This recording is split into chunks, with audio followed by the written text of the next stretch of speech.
All right, thanks, Wayne, and thanks to everyone. I'm very excited to be here. It's so good to see all of you. And as Wayne mentioned, I got to know Greg Strevler during that archaeological and geological survey in 1995, along with Dan Mann. And the four of us worked in this area here, mostly in Dundas Bay and on the outer coast. It was my first opportunity to lead field research for the National Park Service and the Smithsonian in Alaska, followed the next year by a similar survey on the Akatat Bay shoreline of Wrangell-St. Elias National Park. And here at Glacier Bay, it was our honor and privilege to collaborate with the community of Hoonah and to carry out our investigations on the traditional lands of the Hoonah Kawu. And I'll highlight the interdisciplinary nature of that project, which combines science, indigenous knowledge, and history, all very much aligned with Greg's interest and expertise. And I'll present results from similar research at several other locations. So, geological studies of tectonism, isostasy, or depression or uplift of land due to the weight of glaciers, and volcanism are important for understanding the dynamic coastlines, human history, and the archaeological record of the Gulf of Alaska. And tree ring studies, which you'll hear about later, correlate climate cycles with glacial advances and retreats, which in turn have affected indigenous occupation of fjord environments. And indigenous oral historical traditions, cultural landscapes, and place names are essential for archaeological interpretation, offering cultural testimony that complements the material scientific data. And for the period after European contact, we also can consult written observations and visual documentation recorded by Western explorers, fur traders, and scientists. So I just wanted to start with an example from the Glacier Bay survey of how these things came together. And I'll describe our investigations at the Cacnow Creek 1 site in Palma Bay, just east of Icy Point.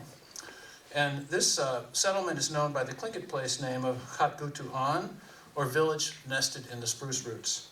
And Hoonah elders recalled that Icy Point was a stopping off place for canoes that were headed north along the coast toward Lituya Bay, or Dry Bay.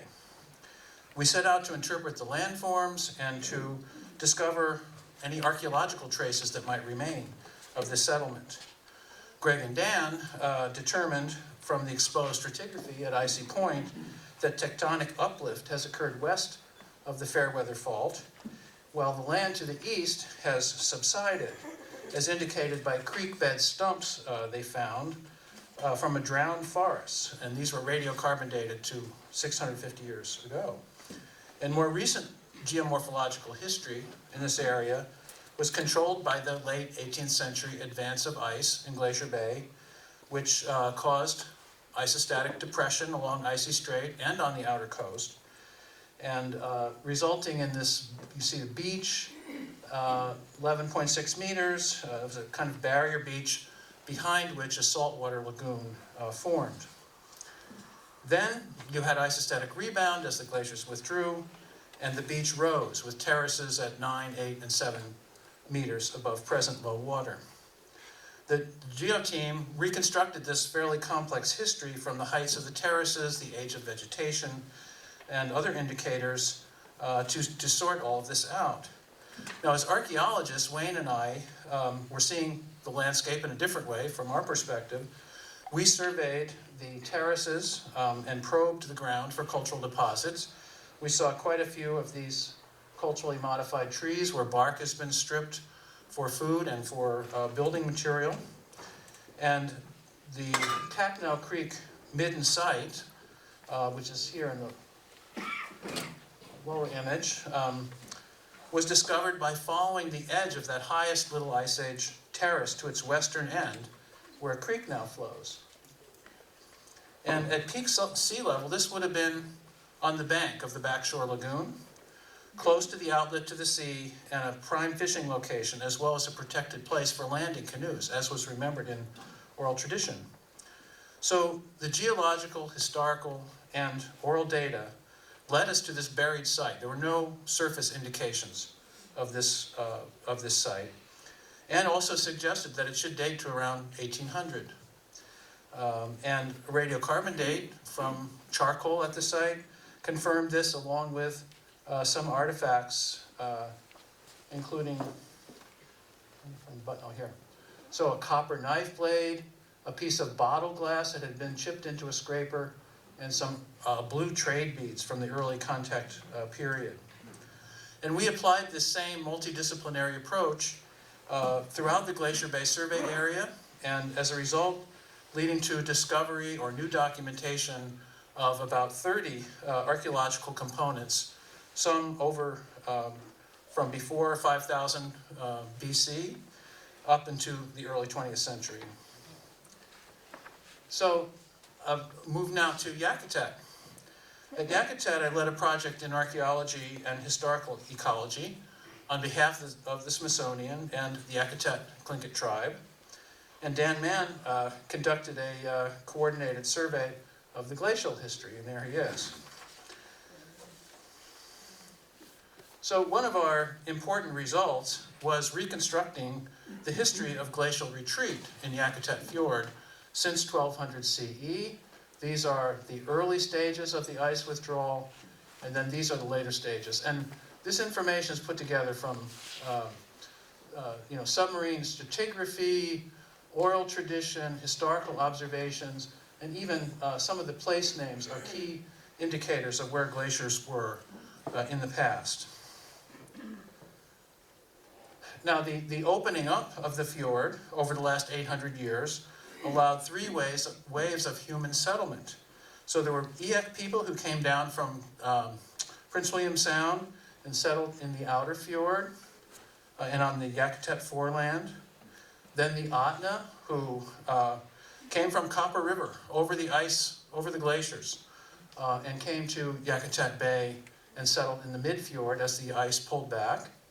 And then when Tlingit from this area, from Icy Strait area, arrived in around 1700 AD, they occupied the entire fjord because the ice had completely pulled back by that point. So the glaciology enabled us to understand the settlement pattern and this history of migration. And it's interesting that this is somewhat the reverse of Tlingit history in relation to glaciers at Glacier Bay, where the advance of the ice forced out migration from the fjord. At Yakutat Bay, it opened up a new place for settlement. Another strong parallel to Glacier Bay, however, is the ice flow seal rookery at Hubbard Glacier and the importance of seals in the subsistence diet of the Huna Tlingit people. And this is traditional seal hunting at Yakutat using dugout canoes and harpoons reconstructed from oral traditions, we were told, by elders in the community. There's the original watercolor is out as part of the art show out in the gallery. I urge you to take a look at that, along with Maka Mantur's rendering of the spirit of Hubbard Glacier. So I'll mention just one of the Yakutat sites we investigated to illustrate how geological events can affect the archaeological record. The site is Kekulia, a 19th century sealing camp near Hubbard Glacier. And the main camp is seen here in photographs taken by Edward Curtis during the 1899 Harriman, Alaska expedition. But despite the importance of this site to the tribe and its documentation in oral and historical records and photographs, previous efforts by the Bureau of Indian Affairs and Sealaska Corporation archaeologists to discover physical remains of the camp were unsuccessful. It was actually thought, because it was along the shoreline, it had washed away. However, we considered tectonic uplift that occurred during the large Yakutat earthquake in 1899, and as a result discovered the site up on this earthquake terrace. And much of it was beautifully preserved, including artifact-filled rock outlines of the tents and smokehouses, and with combined oral and archaeological data, we were able to reconstruct life at the camp. It was almost like a Pompeii event in that this earthquake uplifted the camp. No one used it anymore. They made the new next sealing camp along the new shoreline, so it was completely preserved the way it had been left just a few months before the earthquake. I mentioned, I guess, was that my sign, my 1 minute sign? Uh-oh. Well, I can give you one more example. On the coast of Kenai Peninsula, Dan Mann used drowned tree stumps at this tidal pond to reconstruct tectonic subsidence during the 1964 earthquake, as well as the 1170 earthquake. And we used this chronology at the Bear Cove site in Ayalik Bay. And the event, the 1170 event, is shown in the ground there by this gravel that washed in, probably as a result of the tsunami of the 1170 earthquake. And so, once again, we were, this geological knowledge was extremely important in interpreting the site and its residents. I'll skip my other example, but just to close with the idea that geoarchaeology as a hybrid discipline, combined with other field sciences and integrated with oral historical traditions, is a key to site discovery and to better understanding of the overall archaeological record and long-term interaction with coastal environments of southern Alaska. And I want to acknowledge Greg Strevler's inspiring work and influence on this field, and I deeply appreciate the chance to contribute to this symposium. Thank you all very much.